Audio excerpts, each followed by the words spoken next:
Hi guys, welcome to my channel. Just starting out, so please be patient with me while I figure everything out.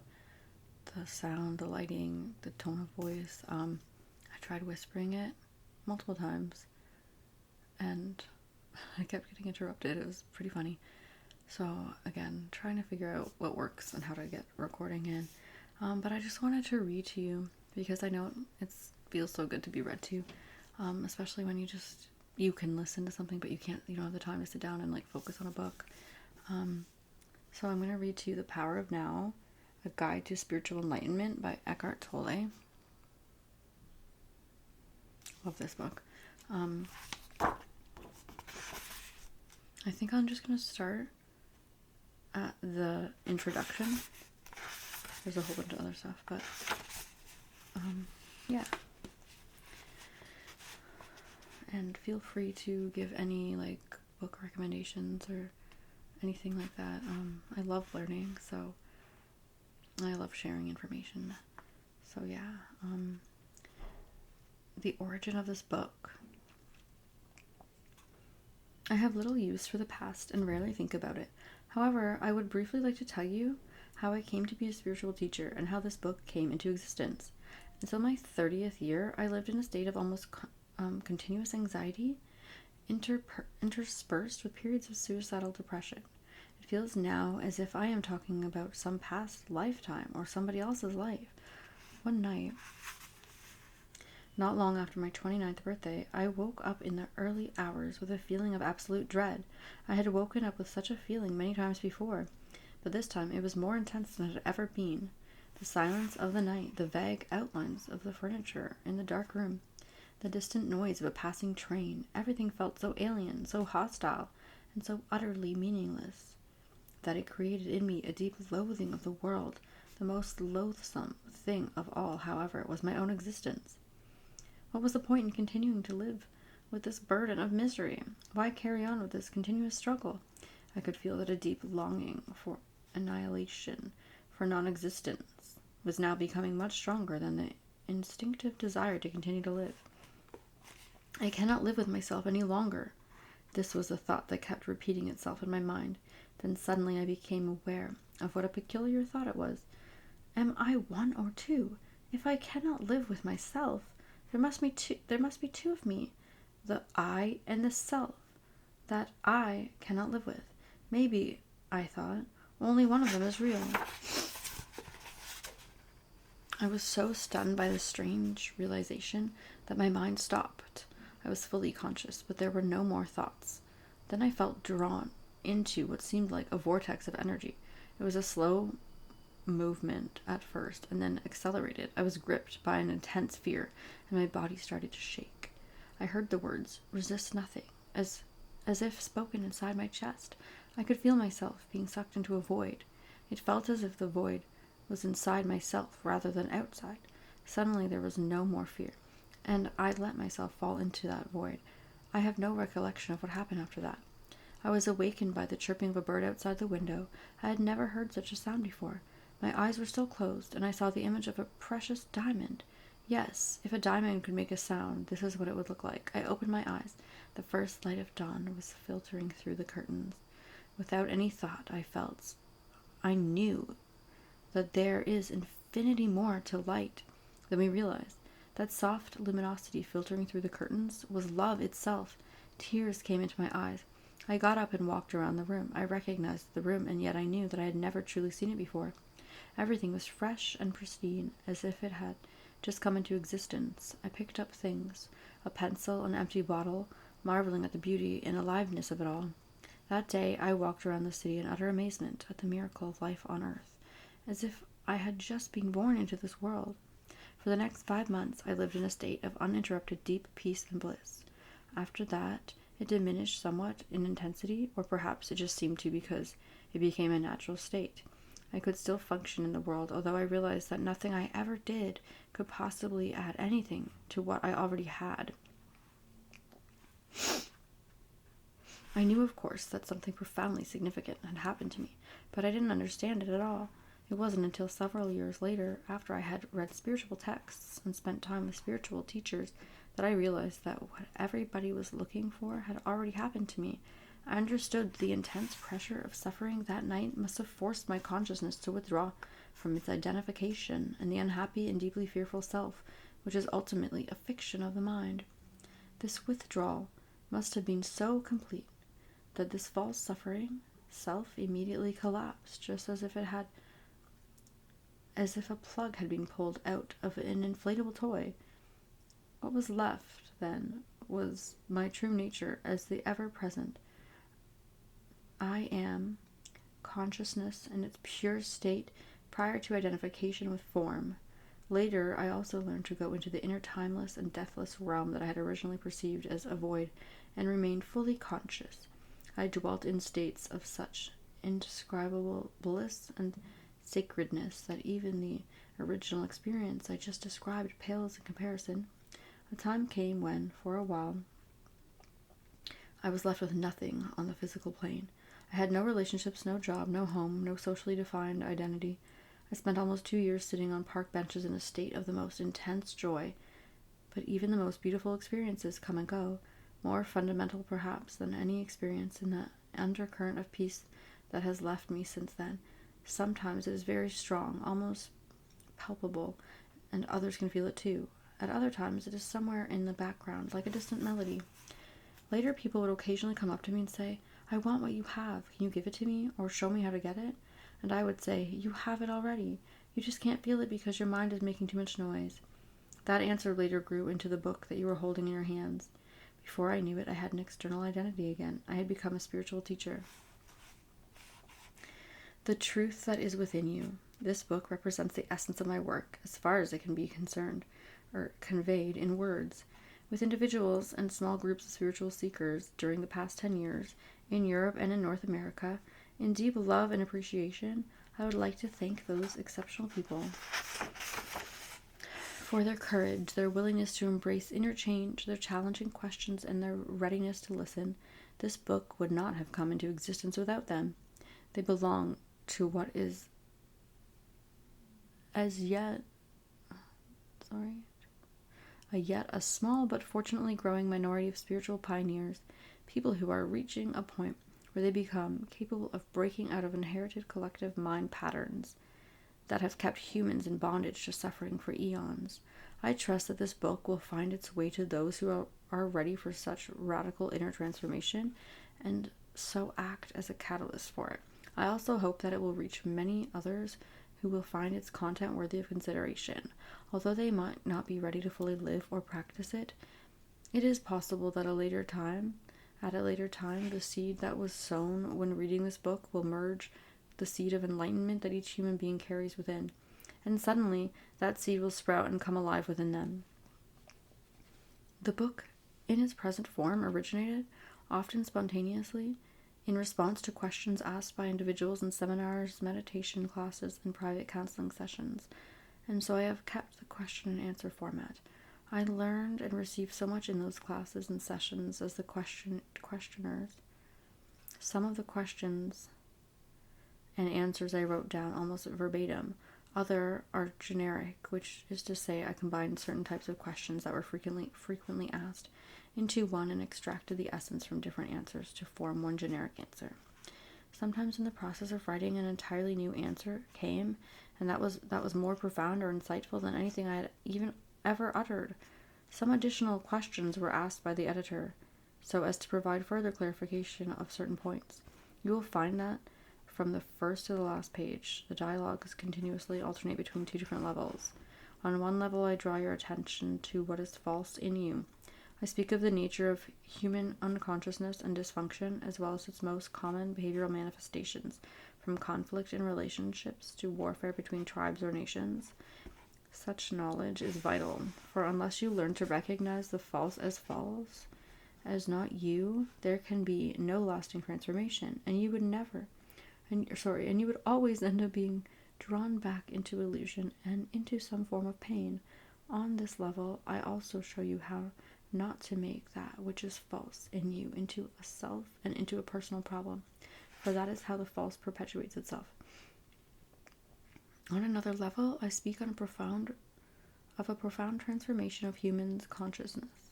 not as a distant future possibility, but available now, no matter who you are or where you are. No matter who or where you are shown how to free yourself from enslavement to the mind, enter into the enlightened state of consciousness, and sustain it in everyday life.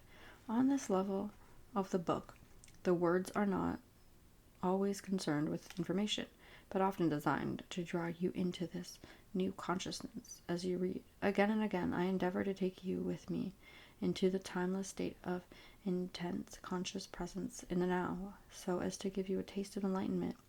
Until you are able to experience what I speak of, you may find those passages somewhat repetitive.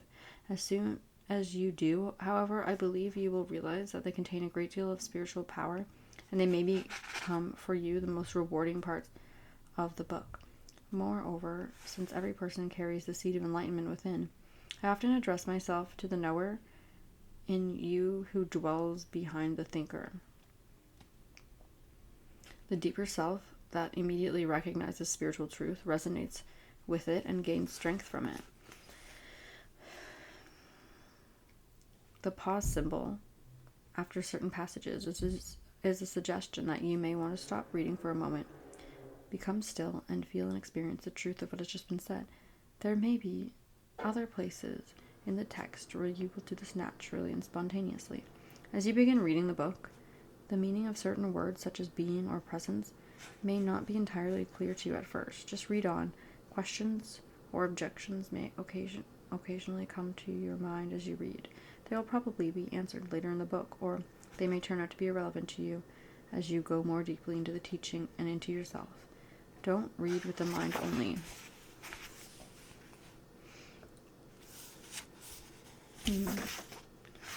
Watch out for any feeling response as you read, and a sense of recognition from deep within. I cannot tell you any spiritual truth that deep within you, the deep within you don't already know. All I can do is remind you of what you have forgotten. Living knowledge, ancient and yet ever new, is then activated and released from within every cell of your body. The mind always wants to categorize and compare, but this book will work better for you if you do not attempt to compare its terminology with that of other teachings. Otherwise, you will probably become confused. In other words, I used words such as mind, happiness, and consciousness in ways that do not necessarily correlate with other teachings. Don't get attached to any words. They are only stepping stones to be left behind as quickly as possible. When I occasionally quote the words of Jesus or the Buddha from A Course in Miracles or from other teachings, I do so not in order to compare, but to draw your attention to the fact that in essence there is and always has been only one spiritual teaching, although it comes in many forms. Some of these forms, such as the ancient religions, have become so overlaid with extraneous matter that their spiritual essence has become almost completely obscured by it. To a large extent, therefore, their deeper meaning is no longer recognized and their transformative power lost. When I quote from the ancient religions or other teachings, it is to reveal their deeper meaning and thereby restore the transformative power, particularly for those readers who are followers of those religions or teachings. I say to them, there is no need to go elsewhere for the truth. Let me show you how to go more deeply into what you already have. Mostly, however, I have endeavored to use terminology that is as neutral as possible in order to reach a wide range of people. This book can be seen as a restatement for our time of that one timeless spiritual teachings, the essence of all religions. It is not derived from an external source, but from one true source within, so it contains no theory or speculation. I speak from inner experience, and if at times I speak forcefully, it is to cut through heavy layers of the mental resistance and to reach that place within you where you already know, just as I know, and where the truth is recognized when it's heard. There is then a feeling of exultation and heightened aliveness, as something within you says, yes, I know this is true. I'm going to see if I can read this chapter.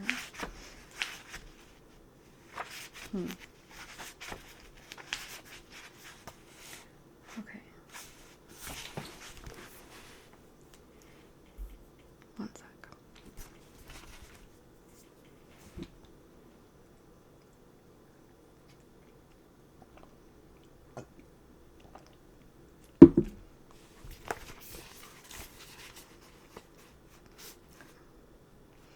Chapter 1. You are not your mind.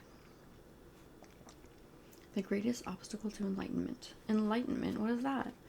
A beggar had been sitting by the side of the road for over 30 years. One day, a stranger walked by. "Spare some change?" mumbled the beggar, mechanically holding out his old baseball cap. "I have nothing to give you," said the stranger. Then he asked, "What's that you are sitting on?" "Nothing," replied the beggar, "just an old box. I've been sitting on it for as long as I can remember." "Ever looked inside?" asked the stranger. "No," said the beggar. "What's the point? There's nothing in there." "Have a look inside," insisted the stranger. The beggar managed to pry open the lid. With astonishment, disbelief, and elation, he saw that the box was filled with gold.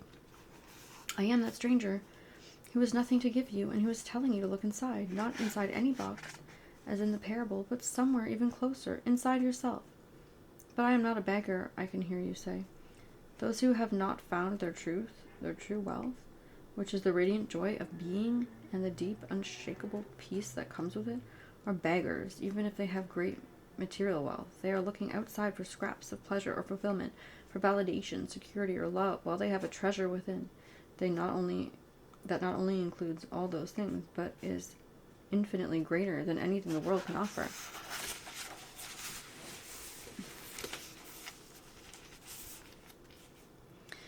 The word enlightenment conjures up the idea of some superhuman accomplishment, and the ego likes to keep it that way. But it is simply your natural state of felt oneness with being.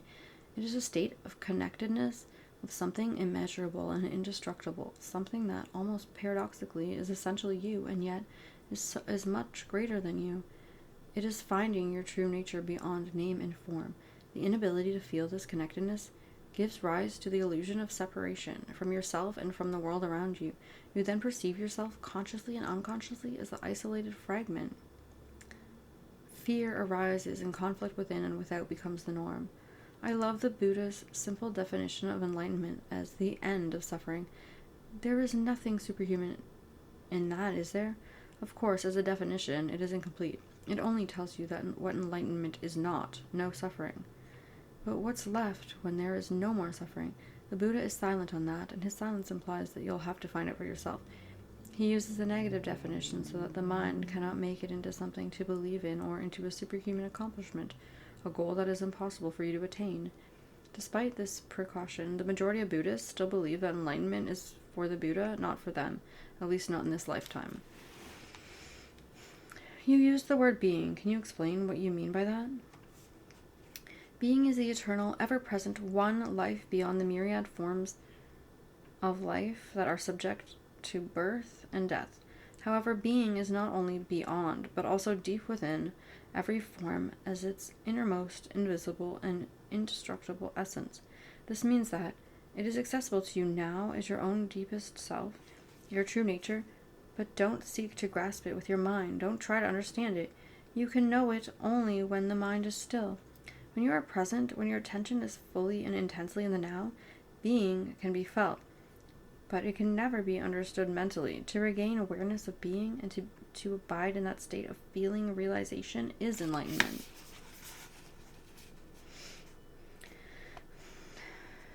When you say being, are you talking about God? If you are, then why don't you say it? The word God has become empty of meaning through the thousands of years of misuse.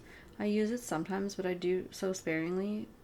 By misuse, I mean that people who have never even glimpsed the realm of the sacred and infinite vastness behind the word, use it with great conviction, as if they know what they are talking about, or they argue against it, as if they know what it is they are denying.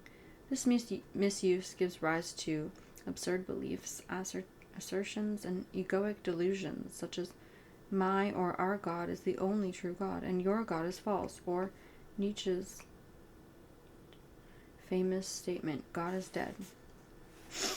The word God has become a closed concept. The moment the word is uttered, a mental image is created, no longer perhaps of an old man with a white beard, but still a mental representation of someone or something outside of you, and yes, almost inevitably a male, someone or something. Neither God nor being, nor any other word can define or explain the ineffable reality behind the word, or so the only important question is whether the word is a help or a hindrance in enabling you to experience that toward which it points. Does it point beyond itself to the transcendental reality, or does it lend itself too easily to becoming no more than an idea in your head that you believe in, a mental idol? The word being explains nothing, but nor does God. Being, however, has the advantage that is an open concept. It does not reduce the infinite invisible to a finite entity. It is possible to form a mental image of it. Nobody can claim exclusive possession of being. It is your very essence, and it is immediately accessible to you as the feeling of your own presence, the realization, I am, that is prior to I am this or I am that. So it is only a small step from the word being to the experience of being. What is the greatest obstacle to experiencing this reality? Identification with your mind, which causes thought to become compulsive. Not to be able to stop thinking is a dreadful affliction, but we don't realize this because almost everybody is suffering from it, so it's considered normal. This incessant mental noise prevents you from finding the realm of inner stillness that is inseparable from being. It also creates a false, mind-made self that casts a shadow of fear and suffering. We will look at all that in more detail later. The philosopher Descartes, I don't know how to pronounce it, believed that he had found the most fundamental truth when he made his famous statement, I think, therefore I am. He had in fact given expression to the most basic error, to equate thinking with being and identity with thinking. The compulsive thinker, which means almost everyone, lives in a state of apparent separateness, in an insanely complex world of continuous problems and conflict, a world that reflects the ever-increasing fragmentation of the mind. Enlightenment is a state of wholeness, of being at one and therefore at peace, at one with life in its manifested aspect, the world as well as with your deepest self and life unmanifested, at one with being. Enlightenment is not only the end of suffering and of continuous conflict within and without, but also the end of the dreadful enslavement to incessant thinking. What an incredible liberation this is! Identification with your mind creates an opaque screen of concepts, labels, images, to words, judgments, and definitions that blocks all true relationship. It comes between you and yourself, between you and your fellow man and woman, between you and nature, between you and God. It is this screen of thought that creates the illusion of separateness, the illusion that there is you and a totally separate other. You then forget the essential fact that underneath the level of physical appearance and appearances and separate forms, you are one with all that is. By forget, I mean that you can no longer feel this oneness as self-evident reality. You may believe it to be true, but you no longer know it to be true. A belief may be comforting. Only through your own experience, however, does it become liberating.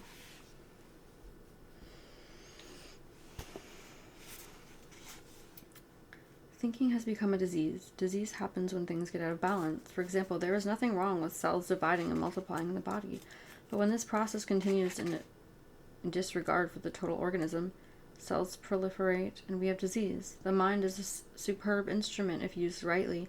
Used wrongly, however, becomes very destructive.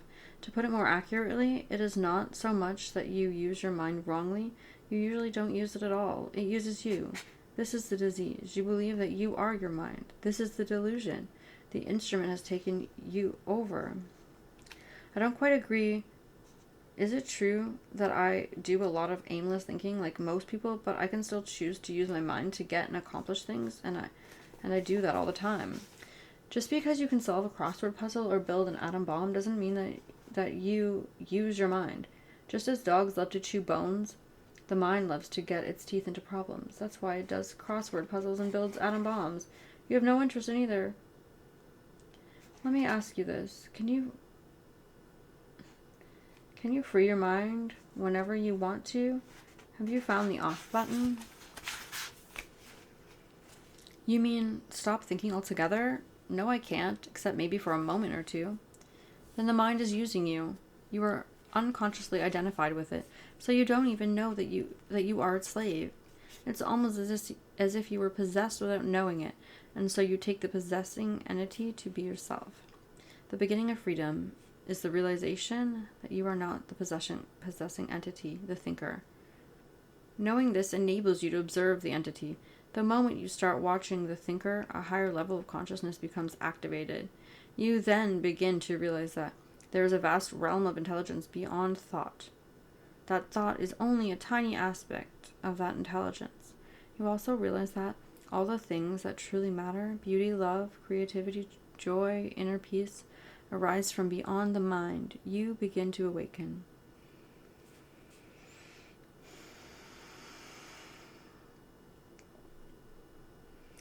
Freeing yourself from your mind. What exactly do you mean by watching the thinker? When someone goes to the doctor and says, I hear a voice in my head, he or she will most likely be sent to a psychiatrist. The fact is that, in a very similar way, virtually everyone hears a voice, or several voices in their head all the time. The involuntary thought processes that you don't realize you have the power to stop. Continuous monologues or dialogues. You have probably come across mad people in the street, incessantly talking or muttering to themselves. Well, that's not much different from what you and all other normal people do, except that you don't do it out loud. The voice comments, speculates, judges, compares, complains, likes, dislikes, and so on. The voice isn't necessarily relevant to the situation you find yourself in at the time. It may be reviving the recent or distant past, or rehearsing or imagining possible future situations. Here it often imagines things going wrong and negative outcomes. This is called worry. Sometimes this soundtrack is accompanied by visual images or mental movies. Even if the voice is relevant to the situation at hand, it will interpret it in terms of the past. This is because the voice belongs to your conditioned mind, which is the result of all your past history as well as the collective cultural mindset you inherited. So you see and judge the present through the eyes of the past and get a totally distorted view of it. It is not uncommon for the voice to be a person's own worst enemy. Many people live with a tormentor in their head that continuously attacks and punishes them and drains them of vital energy. It is the cause of untold misery and unhappiness, as well as of disease. The good news is that you can free yourself from your mind. This is the only true liberation. You can take the first step right now. Start listening to the voice in your head as often as you can. Pay particular attention to any repetitive thought pattern, those old gramophone records that have been playing in your head perhaps for many years. This is what I mean by watching the thinker, which is another way of saying listen to the voice in your head. Be there as the witnessing presence. When you listen to that voice, listen to it impartially. That is to say, do not judge or condemn what you hear. For doing so would mean that the same voice has come in again through the back door. You'll soon realize there's the voice. There is the voice, and here I am listening to it, watching it. This I am realization, this sense of your own presence is not a thought. It arises from beyond the mind. So when you listen to the thought, you are aware not only of the thought, but also of yourself as the witness of the thought. A new dimension of consciousness has come in. As you listen to the thought, you feel a conscious presence, your deeper self, behind or underneath the thought, as it were. The thought then loses its power over you and quickly subsides because you are no longer energizing the mind through identification with it. This is the beginning of the end of involuntary and compulsive thinking. When a thought subsides, you experience a discontinuity of the mental stream, a gap of no mind. At first, the gaps will be short, a few seconds perhaps, but gradually they become longer. When the gaps occur, you feel a certain stillness and peace inside you. This is the beginning of your natural state of felt oneness with being, which is usually obscured by the mind. With practice, the sense of stillness and peace will deepen. In fact, there is no end to its depth. You will also feel a subtle emanation of joy arising from deep within, the joy of being. It is not a trance-like state, not at all. There is no loss of consciousness here. The opposite is the case. If the price of peace were a lowering of your consciousness, and the price of stillness a lack of vitality and alertness, then they would not be worth having. In this state of interconnectedness, you are more alert, more awake than in the mind-identified state. You are more present. It also raises the vibrational frequency of the energy field that gives you life to the physical body.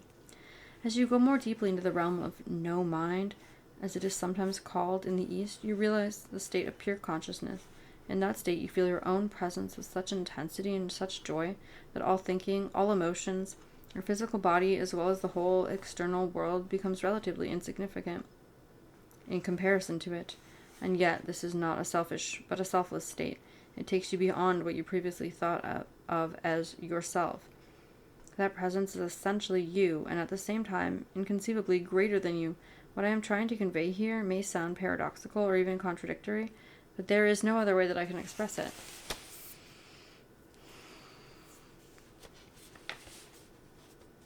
Instead of watching the thinker, you can also create a gap in the mind stream simply by directing the focus of your attention into the now. Just become intensely conscious of the present moment. This is a deeply satisfying thing to do. In this way, you draw consciousness away from mind activity and create a gap of no mind in which you are highly alert and aware but not thinking. This is the essence of meditation.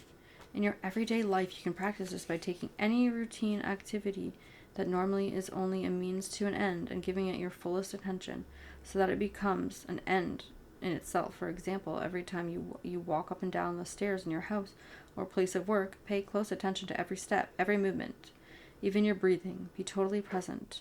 Or when you wash your hands, pay attention to all of the sense perceptions associated with the activity, the sound and feel of the water, the movement of your hands, the scent of the soap, and so on. Or when you get into your car, after you close the door, pause for a few seconds and observe the flow of your breath. Become aware of a silent but powerful sense of presence. There is one certain criterion by which you can measure your success in this practice: the degree of peace that you feel within.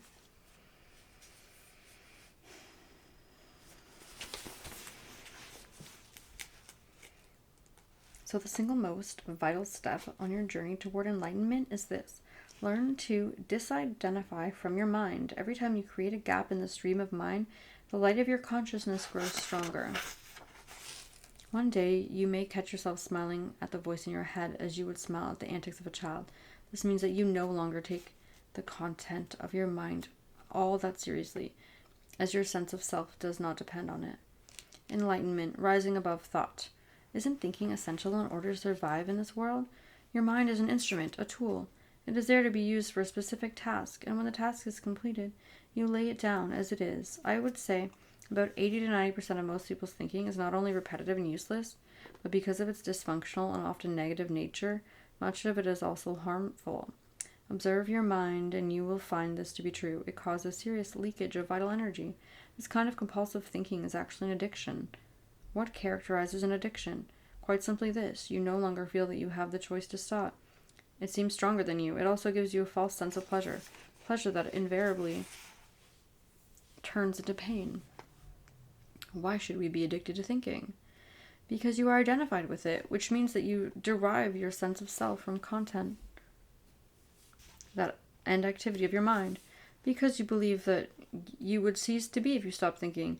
As you grow up, you form a mental image of who you are based on your personal and cultural conditioning. We may call this phantom self the ego. It consists of mind activity and can only be kept going through constant thinking. The term ego means different things to different people, but when I use it here, it means a false self created by unconscious identification with the mind. To the ego, the present moment hardly exists. Only past and future are considered important.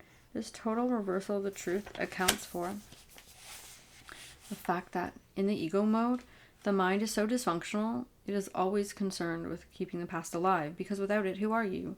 It constantly projects itself into the future to ensure its continued survival and to seek some kind of release or fulfillment there. It says one day, when this, that, or the other happens, I'm going to be okay, happy, or at peace. Even when the ego seems to be concerned with the present, it is not the present that it sees. It misperceives it completely because it looks at it through the lens of the past, or it reduces the present to a means to an end, and an end that always lies in the mind-projected future. Observe your mind, and you'll see that this is how it works. The present moment holds the key to liberation, but you cannot find the present moment as long as you are your mind. I don't want to lose my ability to analyze and discriminate. I wouldn't mind learning to think more clearly, in a more focused way, but I don't want to lose my mind. The gift of thought is the most precious thing we have. Without it, we would just be another species of animal. The predominance of mind is no more than a stage in the evolution of consciousness. We need to go on to the next stage now as a matter of urgency. Otherwise, we will be destroyed by the mind, which has grown into a monster. I will talk about this in more detail later. Thinking and consciousness are not synonymous. Thinking is only a small aspect of consciousness. Thought cannot exist without consciousness, but consciousness does not need thought. Enlightenment means rising above thought, not falling back to a level below thought, the level of an animal or a plant. Okay. In the enlightened state, you still use your thinking mind when needed, but in a much more focused and effective way than before. You use it mostly for practical purposes, but you are free of the involuntary internal dialogue, and there is inner stillness. When you do use your mind, and particularly when a creative solution is needed, you oscillate every few minutes or so between thought and stillness, between mind and no mind. No mind is consciousness without thought.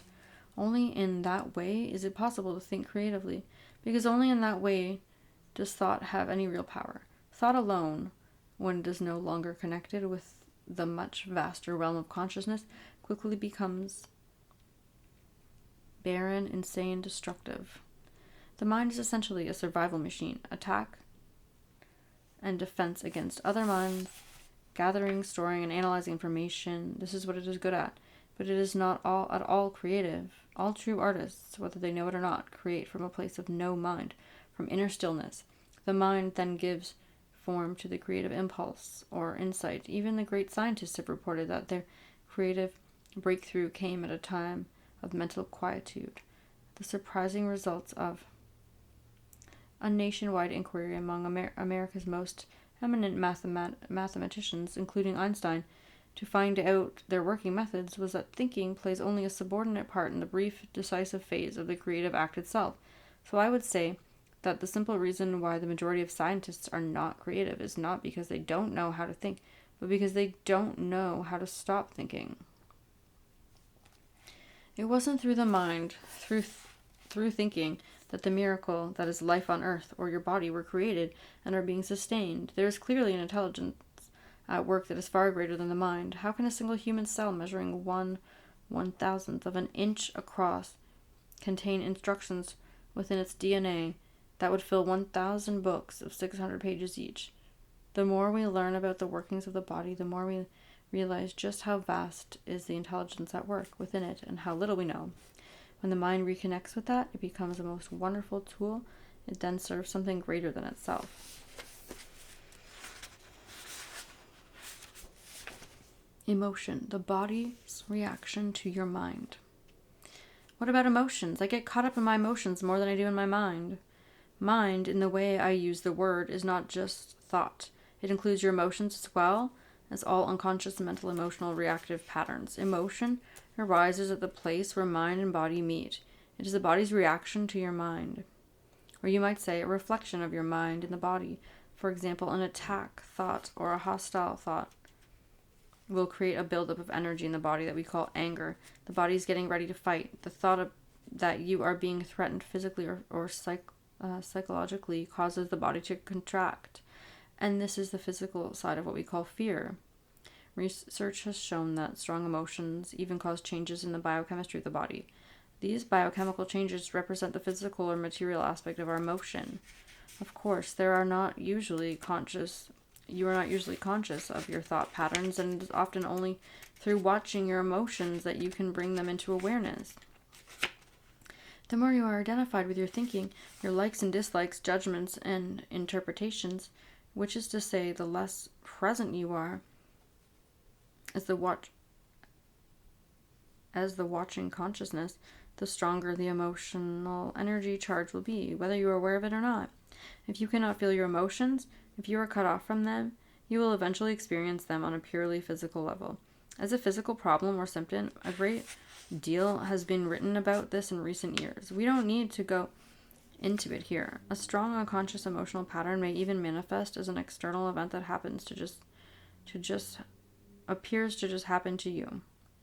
For example, I have observed that people who carry a lot of anger inside without being aware of it and without expressing it are more likely to be attacked, verbally or even physically, by other angry people, and often for no apparent reason. They have a strong emanation of anger that certain people pick up on subliminally, and that triggers their own latent anger.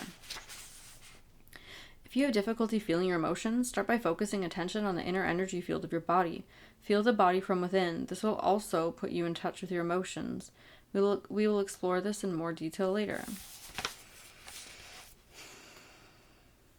You say that an emotion is the mind's reflection in the body, but sometimes here is a conflict between the two. Sometimes there is a conflict between the two. The mind says no, while the emotion says yes, or the other way around. If you really want to know your mind, the body will always give you a truthful reflection. So look at the emotion, or rather feel it in your body. If there is an apparent conflict between them, the thought will be the lie. The emotion will be the truth. Not the ultimate truth of who you are, but the relative truth of your state of mind at the time. Conflict between surface thoughts and unconscious mental processes is certainly common. You may not yet be able to bring your unconscious mind activity into awareness as thoughts, but it will always be reflected in the body as an emotion, and of this you can become aware. To watch an emotion in this way is basically the same as listening to or watching a thought, which I described earlier. The only difference is that while a thought is in your head, an emotion has a stronger physical component, and so is primarily felt in the body. You can then allow an emotion to be there without being controlled by it. You no longer are the emotion.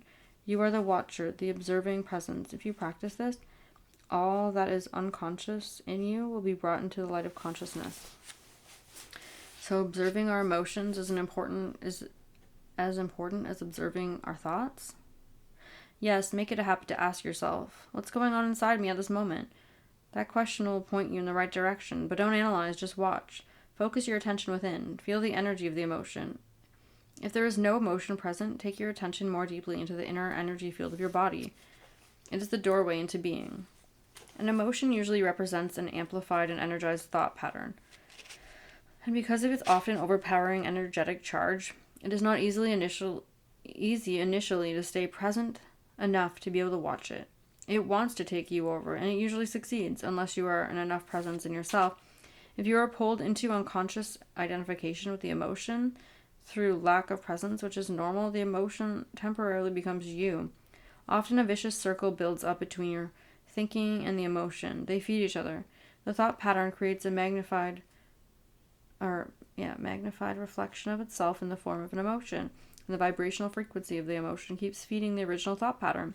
By dwelling mentally on the situation, event, or person that is the perceived cause of the emotion, the thought feeds energy to the emotion, which in turn energizes the thought pattern, and so on.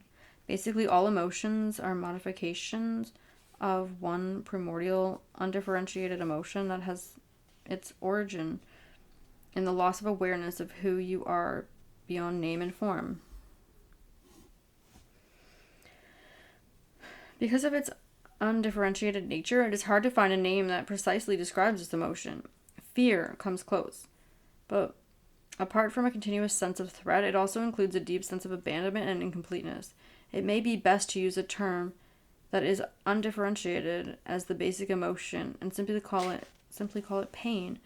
One of the main tasks of the mind is to fight or remove that emotional pain, which is one of the reasons for its incessant activity.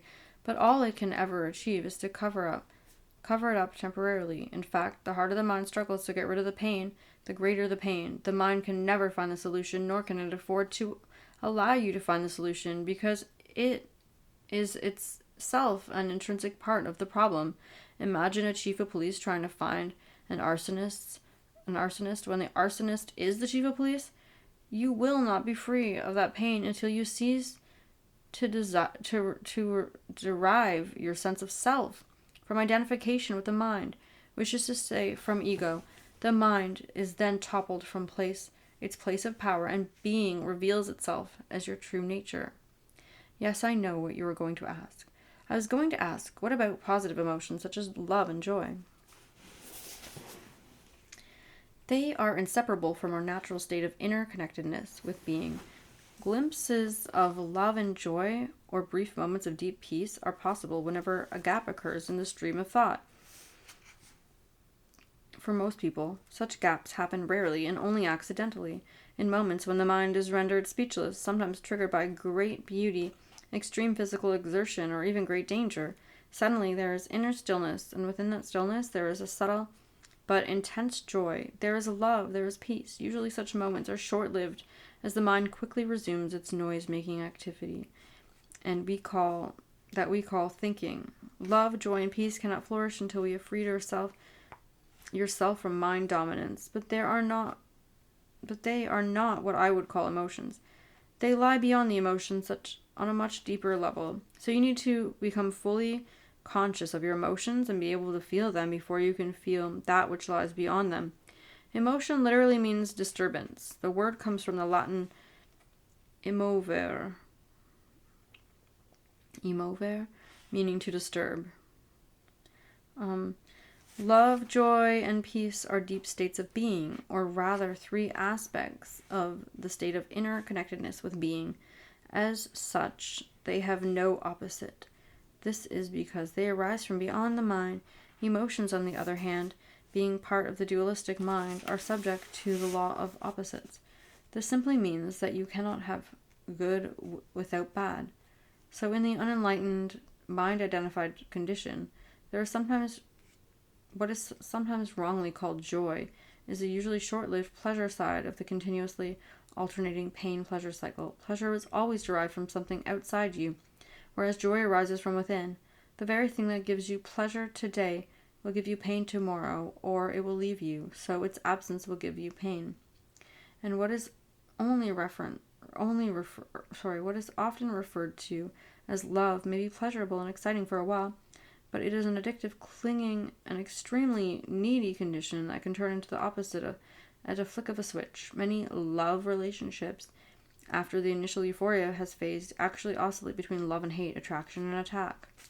Real love doesn't make you suffer. How could it? It doesn't suddenly turn into hate, nor does real joy turn into pain. As I said even before, you are enlightened. Before you have freed yourself from your mind, you may get glimpses of true joy, true love, or of a deep inner peace, but vibrantly alive. These are aspects of your true nature, which is usually obscured by the mind. Even within a normal, addictive relationship, there can be moments when the presence of something more genuine, something incorruptible, can be felt, but they will only be glimpses, soon to be covered up again through mind interference. It may then seem that you had something very precious and lost it, or your mind may convince you that it was all an illusion anyway. The truth is that it wasn't an illusion, and you cannot lose it. It is part of your natural state, which can be obscured, but can never be destroyed by the mind. Even when the sky is heavily overcast, the sun hasn't disappeared. It's still there on the other side of the clouds.